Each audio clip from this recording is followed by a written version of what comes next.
Welcome to JonGetsGames. Today I'll be reviewing OctoDice. This small little Yahtzee-esque dice game puts you at the bottom of the ocean trying to do some research while scrubbing pesky octopods away from your equipment and of course trying to get victory points. First I'll show you how the game plays and then I'll jump into my review. At the start of the game, give every player one of these sheets that they can peel off from this very large pad that comes in the box. Then we need to build the lab, and you'll notice that this is built out of 9 of these tiles. They tell you what row they're supposed to be in with the 0s, 1s, and 2s, but the column is randomized and each tile is also double-sided, so there's a good bit of randomness that goes into building this specific lab setup that you'll use in the game. And finally, each player puts one token of their color at the top of each of these labs to show that they haven't actually taken any of these laboratory advancements just yet, but they can during the game. Gameplay revolves around these 6 dice. We have 3 white and 3 black. To start a turn, a player will roll all these dice, and then they are going to be forced to lock 2 of these dice and then roll 4. So in this case, the player might take this die here and maybe this die right here. And it's also worth noting that this is not a blank die. There's actually a purple octopod kind of hiding there in the way, so that's not a blank side. And so once they lock 2, they have to roll the remaining 4. They can't touch these over here, and now that they've rolled these 2, they need to lock 2 more and then roll the final 2 dice. So in this case, they might decide to keep this, and maybe they'll push their luck a little bit. I'll show you why in a minute. Roll these final 2 dice, and then their turn is now over as far as the rolling, and now they can try to score the dice they've grabbed. If you look at this player sheet, the bottom section kind of shows calendars, and what this means is you're going to take 2 turns for every one of these 3 calendar chunks, and you'll do a scoring at the end of each, which I'll show you in a minute. And in every single turn you see an A and a B, and then a little octopod symbol. So this means you could take 2 actions, or up to 2 actions, in a given turn, and of course it's the first turn of the game. So in order to do an action, you have to pair up 2 dice together. So for instance, you could take this crystal right here, and this 2, and we could evaluate this as an action. In fact, this is probably the best way to do it. If we look at this crystal symbol, we see it matches this column up here on our player board, and this is essentially just finding crystals. And when you activate this, you must have a black die that is not an octopod, and then you just cross out the top spot on the on that column, and then you score victory points equal to the value on this dice. That's why it's really great to do the crystal and the 2, because the dice go from 0 to 2. So we would put a 2 down here in the A section to show that we just scored 2 victory points for that first action. Now, unfortunately, for the second action, this player is at a bit of a bind because they have this research symbol, but if you look at the research column, you'll see it starts with yellow, and then it goes red and blue, etc., with these little light bulbs that get bigger with their victory points. Now, that means you have to start with a yellow and then go to a red, but they have a green and an octopod, so that means they can't actually use this die at all, so they're not even going to get that second action on the turn, unfortunately, so they just put a little 0 there, and it's a bit of a bust. But the final thing they do is look at their octopods. They have one here, and of course, this one kind of hiding one here on the black die. And if you look to this chart here, you'll see if you have 2 octopods in a given turn, you'll actually score a point. And there's a little spot for it on the player sheet, so we put a little 1 there.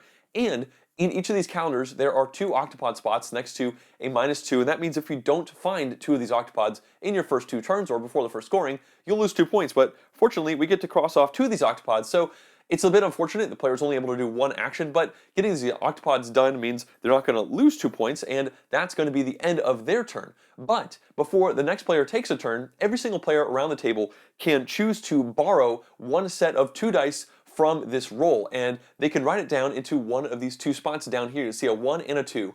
That means you can borrow 2 different rolls in the first third of the game before the first scoring. So if you have 3 players, then you'll have a couple opportunities to just kind of borrow a couple of these dice. I imagine many players would copy this crystal too because that's the best roll for it, but players could also just copy these 2 octopods and cross a couple off their player board so they don't need to worry about getting those on their turn. So once everybody is potentially copied, then the next player is going to grab all these dice and roll them. Let's now discuss the other actions. I've already kind of covered the research. You have to get a gear with the symbol of your current top spot, and you get that many victory points. The next one is the lab here, and you'll see that this just shows a token going down. So in order to activate the lab, you have to have this symbol here, and then you have to have a number equal to the next spot. You could jump one of your little lab markers. So at the beginning of the game, you have to use a 0 because this top row is 0s. If this is the blue player, they could use this as an action in order to go down here, or they could instead do this one or this one, and they're going to get a variety of benefits. If they were to take this one, then for the rest of the game, every time they score for octopods, they have 2 or more in a given roll, they're going to get a bonus victory point. And then if you go down here on a later round, which would take a laboratory symbol and a 1, then from that point on in the game, you could use a white die that you didn't use on a roll as an octopod, so that's actually a really good combo to get both of these things. You'll be more likely to score octopods, and you'll get more points for doing that. The bottom row down here is all victory point, endgame victory point tiles, so that's how the laboratory works. Now let's move on to the robot action. Here you just need a robot and then one of these colored dice, and then you fill in the spot on the player board associated with the color you chose. So if you did the yellow robot here, you would fill in this leftmost light bulb spot, and then you would score 1 point down in the action you just did. If on a future turn you did another yellow robot, you would cross off this one and get 2 points. So there's a bit of an investment in doing the same color robot. This leads us to the submarine action. And when you do that, you have a submarine and the yellow in this instance, you would go ahead and cross this spot off here, but you don't actually get any points immediately. If you look down right over here, you'll see a 0, 1, and 2, and this is the number of points you'll score depending on the number of robots you have. So if you have a yellow submarine and no robots, you get 0 points, and then 1 point for one robot and 2 points if you have both these robots queued up and programmed by the time you do a scoring. Once all players have taken 2 turns, you'll do a scoring round, and you see this hypothetical one down here. You just add up all the points, and then you fill that number in down here. They didn't lose the -2 points, but they had 0 points for submarines. Now let's jump into this point. Let's say we just finished these 2 turns, and we want to score it. First of all, we see that we only have 1 crossed off octopod, so unfortunately that means we're going to lose 2 points. But if we look up here at the submarines, we have 2 yellow robots programmed, so that's 2 points here. We have 1 red robot program, but no red submarine, and a blue submarine, but no robots, which means all total, you just get the 2 points for the yellow. So you write that in here. These two counteract each other, and then you just add 1, 2, 3, 4, 5, 6, 7, and it looks like the player was able to score 7 points again. Once all players have completed the 6 turns and gotten through the 3 scorings in the game, we do some final scoring. We notice here we see a little crystal, and that is a little bit of area majority. The player who has the most of these crossed off is going to get 4 points. The second most is going to get 2 points, and you just fill those points into here. And then you add to that any points you get for your laboratory techs. Now these are the level 2 techs down here. This one, for instance, gives you points for having a full row completed with your laboratory techs. This one right here gives you points for having these little light bulbs crossed off, for doing a good job of scraping the octopods off, and this one actually lets you copy one of these other 2. So you write that in there, and then you add that in with all of the scores you've got throughout the rest of the game, and the person who has the biggest number here, they're going to be the winner. So now let's begin the review for OctoDice, and I'm going to start with a couple positive points. The first of these relates to the tweaks on the Yahtzee-style mechanism that you have with the dice. Now, in your standard Yahtzee-style game, you roll dice, and then you can lock some of them, and then roll some more, and then lock some, and then roll a third time. It's usually the way this works. But this game makes a much stricter take on this one style, where you roll the 6 dice, and you must lock 2 of them. And then you roll 4 dice, and you must lock 2 more. And then you roll those final 2, and, you know, who knows what those are going to be. Those are a bit of a crapshoot.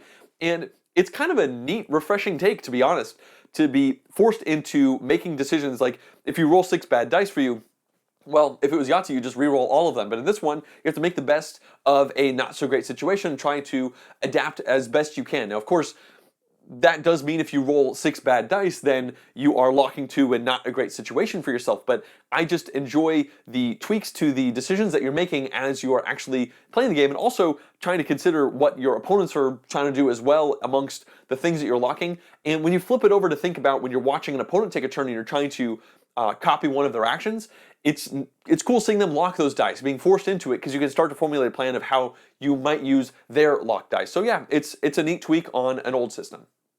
Positive number 2 relates directly to the out-of-turn actions that I just alluded to a little bit. I feel like in this day and age, in order to have a good dice game, you've got to be able to do something when it's not your turn. The worst thing is just to watch your opponent do well or fail and have no interactions with it. So I enjoy the ability to copy the dice that your opponent has picked out for themselves.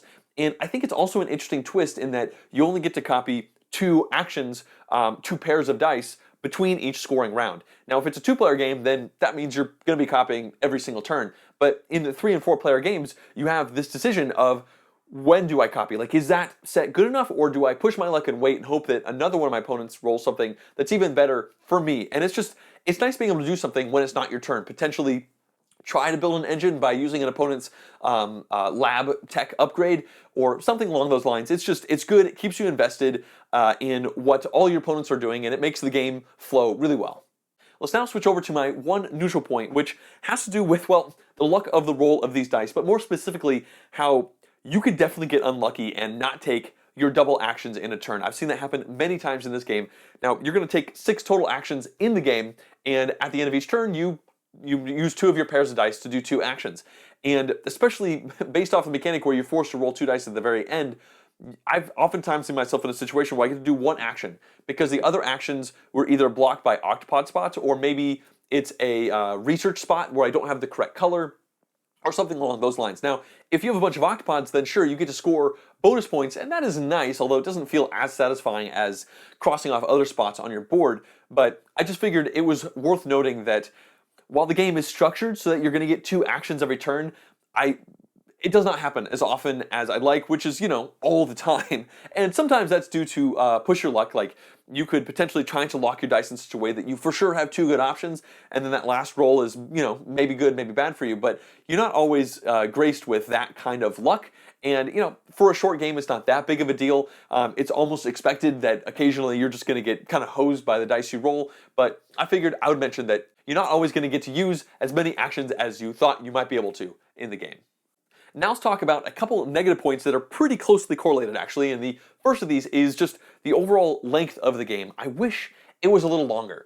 As it stands, it's a 6-turn game with a couple actions in each of the 3 scoring rounds where you can copy an action from your opponent, and I wish it was 3 actions between each of these scoring rounds. I wish there was just 2 to 3 more turns that you're going to get throughout the game to balance out the fact that you are sometimes not going to evaluate both the actions on your turn, which is not the end of the world, but when you have a very small, 6 turns where you're going to be rolling the dice and making these decisions, it feels a little more impactful when you lose out on those actions.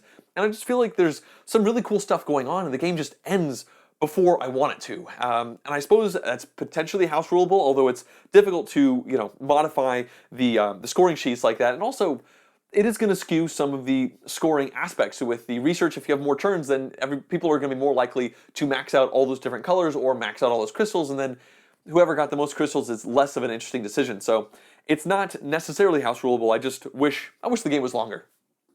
And this leads me directly into negative number 2, which relates to the laboratory. This has the possibility of being the coolest, best, most awesome part of the game. You shuffle up these tiles and build a custom tech tree each time you play. And the way you shuffle them up, it will be significantly different because they chain into each other as you're doing these techs. The problem is that at the end of the game, the average person has between 0 and maybe 3 laboratory tech advancements. And that's just terrible, right? I mean, it's the shining, coolest part of this game is so often ignored because the game is so short. You have so few actions that it usually doesn't make that much sense to invest much in the lab because the game's just going to be over, and that technology that's going to give you an extra point every time you score octopods, well, if you're lucky, you might get 1 or 2 points off of that depending on where you are in the game. And when a winning score is usually in like the 20s, high 20s, low 30s, an extra point or 2 it really feels like you're much more incentivized to re-roll that laboratory advancement die and try to get a bigger crystal advancement or try to work on the research because there can be tons of points there. So I feel like if the game was longer, like I talked about in the first negative, you'd be more incentivized to go down those laboratory routes and make use of them more. And or if you were more incentivized just by the mechanics of the game to do those laboratory advancements, maybe just giving you victory points, like 1 victory point for level 1, 2 victory points for level 2, 3 victory points for level 3, something like that. There is one tech that gets you points for doing more tech or laboratory advancements, but it's already a second level 1, so you have to do 2 bumps before you even have access to it, where after that you might get 1 or 2 more bumps into it. So it just feels like too little, too late to really utilize this wonderful mechanic. It's just, this is the reason I bought the game, was this awesome laboratory and being able to use these different custom tech trees, and it's just a real shame that it kind of gets discarded for doing other things that are just going to get you more points.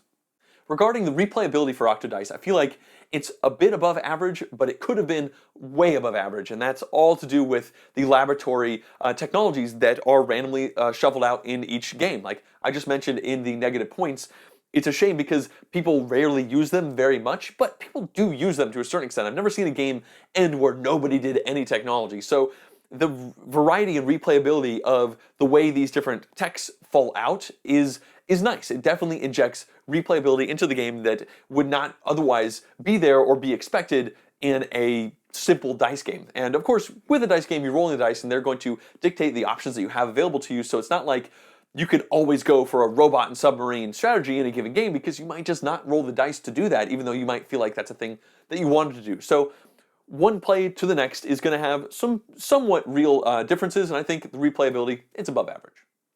OctoDice officially supports 1 to 4 players, and I don't generally do solo gaming, so I'm not going to really speak to that.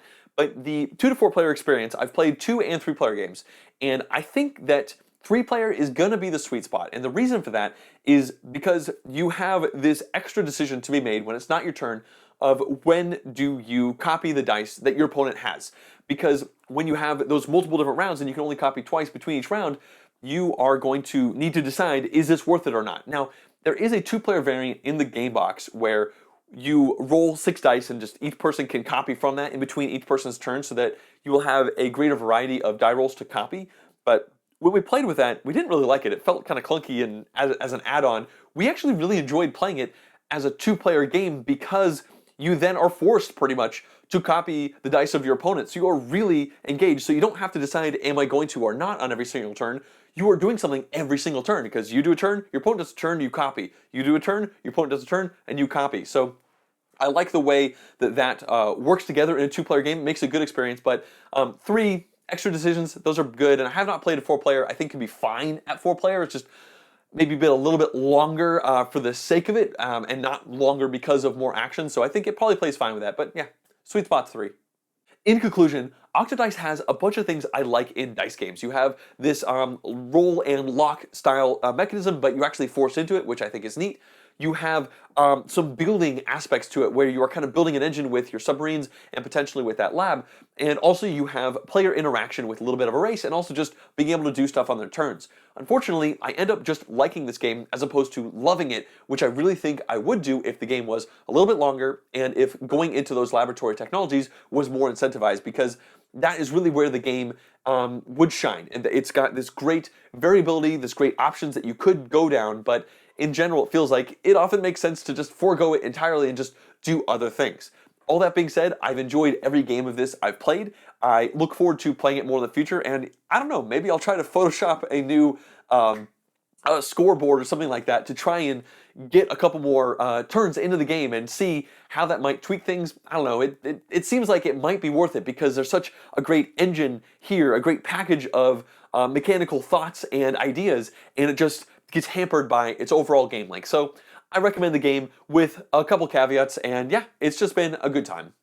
I'd like to thank everyone who is supporting this channel on Patreon, including the producer level pledges. If you too would like to directly support the channel, you can do so at patreon.com/JonGetsGames. If you'd like to see more in-depth board game reviews like this one, as well as full game playthroughs and vlogs, please subscribe to my channel.